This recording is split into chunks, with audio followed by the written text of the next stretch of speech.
Ladies and gentlemen, hey God. See, I'll soon hit 100k subscribers. If I've not hit it already when you're watching this video, if you're not part of my first 100k subscribers, what will you tell God? That somebody was doing great content, but he refused to be a part. Anyway, just subscribe. Welcome, welcome to my channel.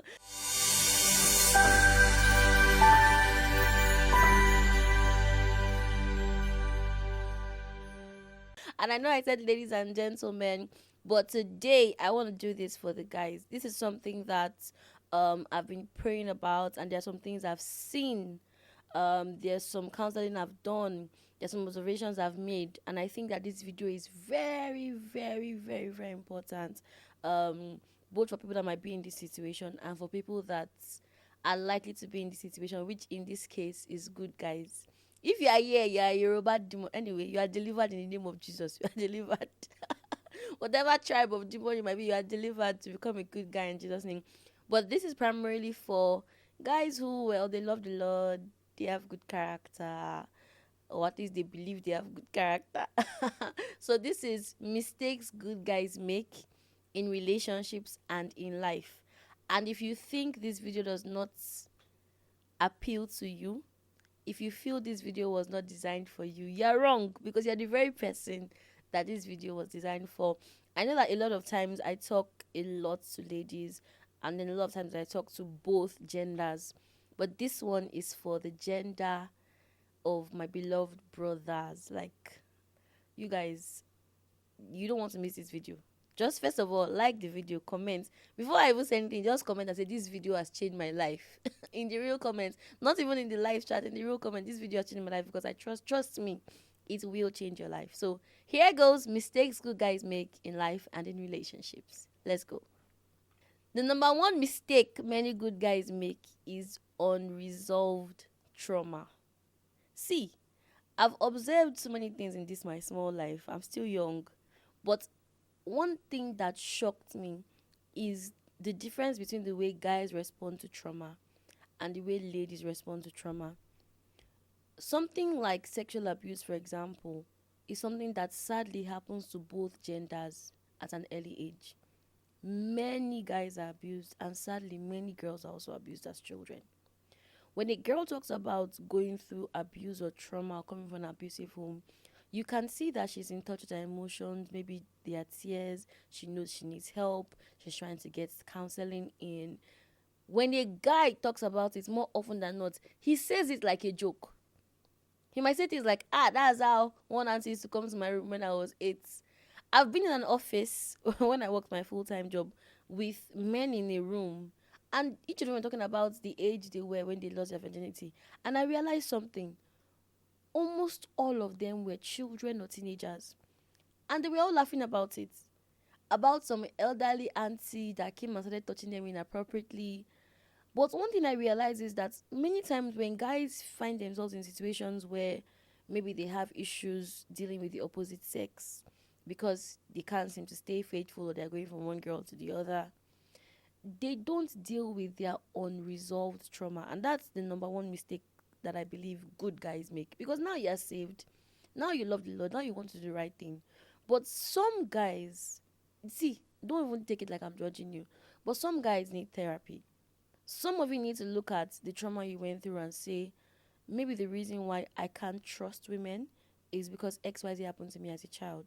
Maybe the reason why I have anger issues is because I never really saw my father being affectionate. Some of you need to really go back either to your childhood or to your teenagehood or to your young adulthood, and not bring the trauma back, but sometimes try to trace the things that the behaviors you now have with some things that might have occurred in your childhood and deal with it. So I know that therapy is just beginning to gain small popularity in our part of the world, but I think more ladies actually open up than guys. So guys, deal with your trauma even as a good guy, because the truth is that even as a good guy, you're going to you're going to get into situations in marriage and relationships where you are forced to look at your trauma in the face, where push comes to shove, your back is against the wall, And many times it is those hidden fears, those hidden insecurities, those hidden trauma. Those are the things that are going to come out. So, good guys, it is possible to still have unresolved trauma. Uh, Please open up and deal with it. I think another issue that good guys deal with is a lack of boundaries. I don't know if you guys have noticed it, but have you realized that the person that is very likely to be in multiple talking stages, ladies, if you're watching this, I know ladies will be here. The person that is likely to be in multiple talking stages, talking to this one, talking to that one, talking to this one, sometimes in the same church or the same fellowship or in the same school, is most likely a good guy. He's speaking in tongues. He loves the Lord. He's maybe even mentoring people. But for some reason, because of a lack of boundaries, he can spend time talking to Sister Amaka 2 hours on the phone. Spend another time talking to Sister Fumi, another 2 hours on the phone. And just maybe saying things like, oh, I love you with the love of the Lord. You're just the most amazing sister. You are such a good friend. I want my future wife to be like you. And sometimes, good guys are in a situation where they don't even like a girl like that. But because she's giving them attention, they give that attention back. But in their heart of hearts, they know they don't want to follow through with the relationship. Sometimes that lack of boundaries puts them in a situation where they know they don't want to date you. But the reason why they've not told you they don't want to date you, wait though, is because they don't want to hurt you. So many times, good guys lack boundaries because they don't want to hurt the other person. But in a bid not to hurt this person, you might now end up leading them on, which now hurts them and hurts all involved as well. So it's one thing to be a good guy, but you must also have the wisdom to have boundaries. I remember listening to a guy talk one day about how he knew a girl really liked him and they would have conversations, go out on dates once in a while. But the more he investigated his feelings, the more he realized that he didn't feel the same way. And so eventually he had to call her and tell her, see, I don't like you in this way. Hey, sometimes there has to be a part of you as a good guy. In fact, for you to remain a good guy, sometimes you have to have, quote and unquote, a mean guy streak where you are clear about what you want and what you don't want so that you can truly remain a good guy and so that you don't hurt people. So many good guys lack boundaries, and many times it's because they don't want to hurt the other person. They want to just find a way to maybe let her down gently without hurting her feelings. But not all of them have learned to say no. And if you're a good guy who has not learned to say no, you're going to get into trouble soon. Whether you're single, whether you're married, you need to have those clear-cut boundaries. Not everybody's my dear. Not every lady should call you my love and you say, oh, well, she's just my friend. Some things you nip in the bud almost immediately. So if you're a good guy, you need to establish and set boundaries. It's very, very important. And know that you cannot go through life without hurting people. So the important thing is to do the right thing. The important thing is to have those clear-cut boundaries.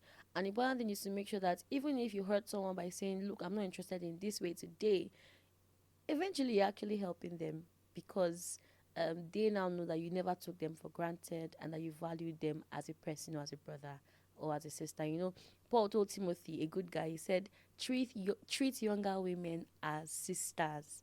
This is so powerful. He said treat them all as potential wives. He said treat younger women as sisters. So if you're a good guy and you're making a mistake of not having boundaries, this is a good time for you to have boundaries. Not everybody should be able to come into your house and cook for you. Not everybody should be able to collect money from you. And I need this. Boom, I need this. You're not a bank. So learning to have boundaries so that people don't take advantage of you and so that you also don't take advantage of people. I think that is very, very important for good guys. The third mistake that good guys make is what I call assumption of knowledge. You know, scriptures tell us to be wise as serpents and innocent as doves. It means, quote and unquote, that there is a wisdom that doves don't have. I'm going to take that again. It means that there is a wisdom that doves don't have. So if you were a bad guy trying to turn good, maybe you've been in the world, now you want to change, you want to treat your future wife better, you want to be a better person for her, you want to be a better person for your family, there are some things you're going to put in place. You're going to read those relationship books. You're going to get pastored. You're going to speak to a mentor. You're going to try to do better because you know where you're coming from. You don't want to make the same mistakes you've been making before, and so now you want to do better. But the problem with good guys is that there is an assumption of knowledge. There's an assumption that since I'm a good person, how to build a good relationship will automatically flow to me. Since I'm a good person, I don't need to be accountable to anybody. Since I'm a good person, I don't really need mentorship like that. There's nothing they want to tell me that I don't know. But the truth is that if you enter or if you go about life saying there are things I don't know that I need to learn, even as a good guy, if as a good guy you are focused on getting wisdom, you know, one very interesting thing about the foolish virgins is that they were virgins. So there was a purity about them, but there was a wisdom that they lacked. So in all your purity, you must make sure that you get wisdom. Wisdom on how to navigate the single life. Some good guys are too naive. A lady just says, "Oh, I don't have a place to stay." You're like, "Oh, my house is empty. Come and stay." You've not even thought, like you've not even or you're just meeting someone for the first time. The next thing you've gone to their house. The reason why I have this really passionate burden about guys is I've seen situations where guys were ruined, and these not all situations. There are some guys that are bad, but I've also seen situations where guys were ruined in their lives, in their career, in their businesses, not even because they were bad, but because they were naive. But because they were naive. So, as a good guy, you really need to wisen up. You really need to wisen up so that you don't have a situation where you invite a lady to your apartment and then you barely even know this person and she's sleeping over. If tomorrow she accuses you of something, who are they going to believe? So, if you're going to keep your integrity, you must use your head. Not that she didn't have a place to stay, she was homeless. You're not Father Christmas, you're not Salvation Army. So learning to be kind is very, very important. So in your kindness, you must use wisdom. You must seek to buy the truth and sell it not. You must read everything you can about life, about relationships. Your friends that are experienced in different areas of life, have that conversation with them. If you're a good guy, don't just assume that your marriage is going to work. Now you've married, you're a good guy, your marriage is going to work. You need to get that wisdom in. So read the books, ask the questions, and be observant about life. There is a self-awareness you ought to have. Some of you like a girl, she's not even had a conversation with you, you're already sending money. Calm down. So as a good guy, please be intentional in gaining wisdom, asking questions, being situationally aware and aware of yourself, self-awareness, but also aware of your environment, and that will help you to make less mistakes. It also means that even in your relationship with other guys, you must also be wise. You must also be wise. Not let's go and drink. You have gone. Let's toast this girl. You have done. Let's remove our cuts. Please. See, one of the best things you can do for yourself is to have a healthy self-esteem and a healthy confidence, such that people in your life don't need you to prove who you are to them, because you already know who you are to yourself. I think that is so important. Another mistake that good guys make, assumption of strength. Ask Samson. In his mind, he was the strongest person in the world, and indeed he was. But the truth is that even the strongest people need a place to take off their armor. And so if you've not learned that there are times where you're going to be weak as a good guy, there's an overconfidence you can have when things are working well for you in life. Business is working, you are fine, good relationship, or at least good potential relationship. There's an overconfidence you have where you just assume that you are made of steel. But the truth is that in your strength, you might be wearing an armor made of steel. But there are parts of that armor that are not as strong as you think. Samson said, no problem. Whenever the Philistines come, I will just free myself like I normally do. Only that he rested his head in the wrong place. And if you assume that you are so strong, you might end up resting your head in the wrong place, either with the wrong lady or with the wrong friends or by making the wrong decisions. So you need to take heed to yourself. Personal experience. When I had my daughters, I remember saying, "Hey, like I knew that when I have daughters, I needed to be intentional about raising them, making sure they made the right decisions." But I now realize that I think my paranoia for my son was more, because I'm like, first of all, this boy is fine.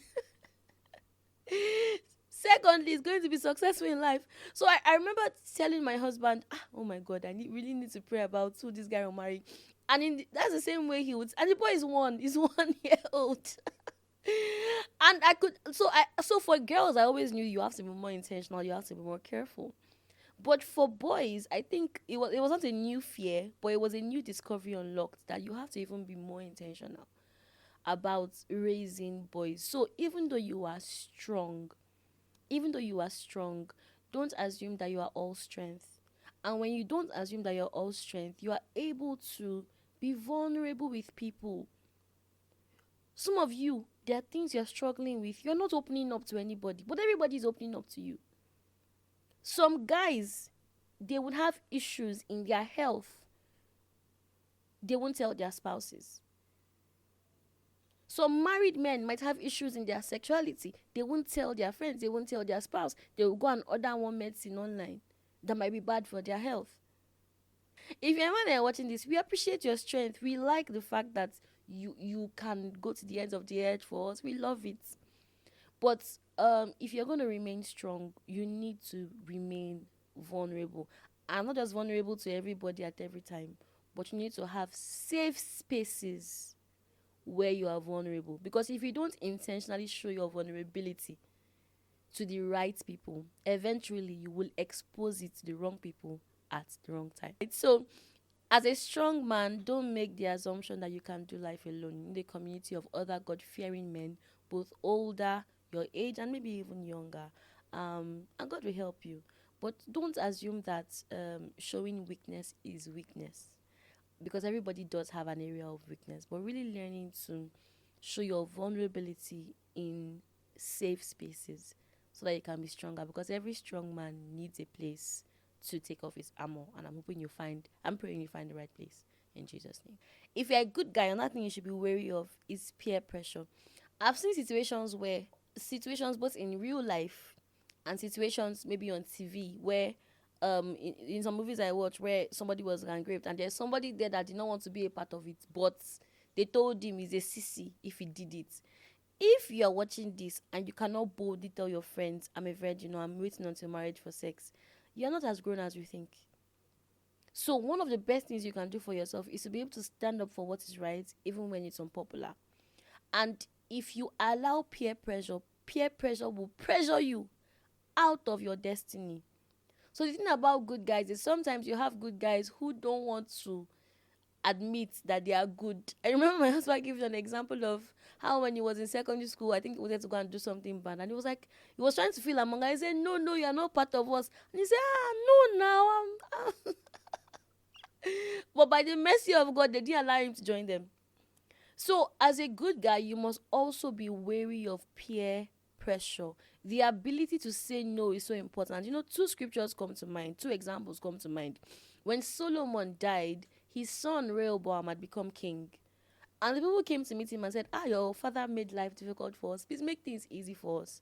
So he asked the elders, and the elders said, see, if you make things easy for these people, they will serve you for life. But then he now went to ask his friends. His friends said, tell them. They were giving him quotable quotes. He said, tell them that my tiny finger will be like my father's waist. Like, what's that? And so that's one of the reasons why the kingdom did not last in his hands, because of the wrong friends. What about the story of Amnon and Jonadab? That one liked his sister, took advice from the wrong person, and said, okay, this is what you're going to do to get in bed with your sister.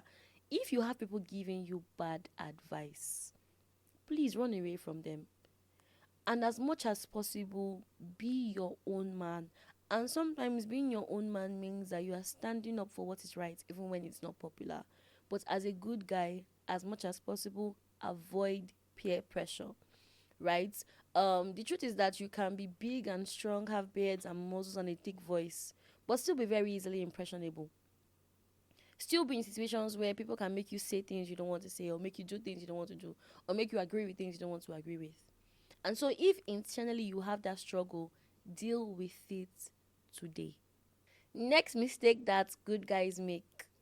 I wasn't too sure how to put this, so I called it the pressure of expectations.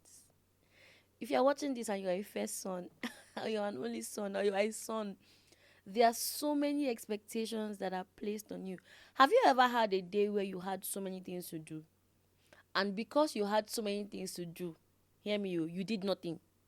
Because you looked at it and you were like, where do I start from? So even if you had maybe 50% of those things, you would have done them and at least made progress. But now the things are so many, they're so overwhelming. And for many men, they face this pressure of people's expectations. Expectations from your parents. Many of you are watching this, you see what your friends are doing. You know, I was speaking to a young man who said that he almost got into Yahoo Yahoo. And he was asking himself, that, how did I get here? He said what even saved him. It was not even as if he had like a eureka moment. He said he looked at his life, he looked at the house he was living in, realized my parents are well to do. I have the opportunity for a good education. Why am I trying to learn this Yahoo? And that was how he stopped. That was how God intervened. So there are guys who are watching this and like, this person got married at 30 or got married before 30, made their first billion at 33. What am I doing with my life? You are God's son. That's what you are doing with your life. So I feel like many men, my brothers, need to save themselves from the pressure of expectations. It doesn't mean that you're not dreaming big. It doesn't mean that you're not putting your best foot forward. But you must also know that the same way it is Christ that defines who we are as women, it is Christ that defines who you are as a man. Not your looks, not your finances, not your accomplishments, even ministry accomplishments, not that. When you understand that, when there are seasons of your life where things are not going so well, you are able to bring yourself back home and say, God, at the basis of it, I'm your son, and that's all that matters. When you understand that when things are going well, you will say, I will break this band and build bigger bands, and assume that it is money that defines you. When things are going well, you will say, I will just keep marrying one wife per day, assuming that it is a pleasure that defines you. When you are in pain, you will just assume that the only way to deal with it is to end it. No. Because you know that at the basis of it, Christ defines you. And so you can find your essence in him. And so I'm hoping that good guys will be delivered from the pressure of expectations. From the pressure of, and I will balance this one, from the pressure of this kind of person you ought to marry. Not that you go and marry one slave queen that does not believe in Jesus and you say, as a good guy, I'm delivering myself from pressure. You are going from frying pan to fire. But when it comes down to it, are there things you're going to do that are expected of you? Yes. But your why must be because you want to obey God and be who he has called you to be. And learn not to define yourself by the things you have accomplished or will accomplish. Okay, good guys. Another mistake that I think good guys make is that they lack healthy emotional outlets. You know, ladies, many of us can sit down, talk about our feelings, stuff we're going through. My brothers, not so much. So I'm not even saying you must carry tissue like us and cry it out. But I think that from a young age, you guys have been told men don't cry. And so many times what should be pain is converted to anger. What should be pain is converted to neglect. You just neglect the pain and you become an avoidant personality, running away from issues because you've not really learned. You know, when I counsel women and they say my husband behaved XYZ way, one of the things I tell them is, I'm not saying that this person shouldn't be responsible, but he probably didn't grow up in a home where he saw his father kiss his mom. He probably didn't grow up in a home where maybe his father was even faithful. He probably didn't even grow up in a home where his father hugged him and told him, I love you. And so that's why the first thing I talked about was trauma. Many guys are dealing with that trauma. So identifying it is a good place to start. It's a good place to start. But I think that as a man, you should have healthy emotional outlets. It doesn't have to be extreme where you are always crying at the drop of a hat. But among friends, healthy emotional outlets. In your family, healthy emotional outlets. You know, I was watching a video, although this was from a lady, but it was because she had grown up in an Asian household and they were not very expressive. And she said as an adult, she decided that she was going to tell her parents she wanted them to start saying I love you. in adulthood. And so she would say, she said, you know what, I want us to start saying this, and they started practicing it. So some of you need to go back and tell your dads, Daddy, I love you. So I grew up in a very expressive home. So when I got married, I transferred it. So I remember the first time I told my father-in-law, Daddy, I love you. And then he said, oh, God bless you. I said, no, Daddy, I love you. And my father is such a great guy, anyways. I said, oh, okay, okay, I love you too. And now I think over time it's become something that we are very comfortable saying. So whatever has happened, show yourself grace, show your family grace, but intentionally have those healthy emotional outlets. My final point would be that many good guys are not particular about breaking generational patterns. Ah, PL, are you not a great speaker? I am. And one thing I've learned is that sometimes what we see as generational curses are not always, sometimes by their causes is their wickedness. Is it caused by demons and witches and wizards? Yes. But sometimes some things are not generational curses, but they're generational patterns. I'll give an example. Let's assume that there is a family where maybe people don't get married early. There is a tendency to assume that in this family, there is maybe is a spiritual thing. That's possible. But it's also possible that the same behavioral patterns that made the aunties not to get married early were picked up by the nieces who grew up with them. That independence, no man can talk to me mindset. So many times these patterns are not passed down spiritually, they are passed down as behavior. For example, and the truth is that ladies are more conscious of things like this than guys. A lady can say, my aunties didn't get married on time, or their marriages didn't work. Then my mom, then, and they're able to pick it and say, it's something I need to pray about and be intentional about. Right? But think about it. If there is a guy in Nigeria today, it is very likely that he's either the first person to come, is either the first person to have a monogamous marriage, or the second person to have a monogamous marriage in his lineage. Think about that. He's either the first or the second person to have one wife in his lineage. So it means that if you're a guy walking around today, your grandfather probably had more than one wife in Nigeria. Think about that. So it means that your own dad did not even grow up in a situation where he even saw his father be faithful to one woman. But maybe by God's grace, your dad had one wife. But there are elements he must have picked up from his own dad that even though he's in a monogamous situation, he's not fully the 100% kind of husband he ought to be. And you guys know what I'm talking about.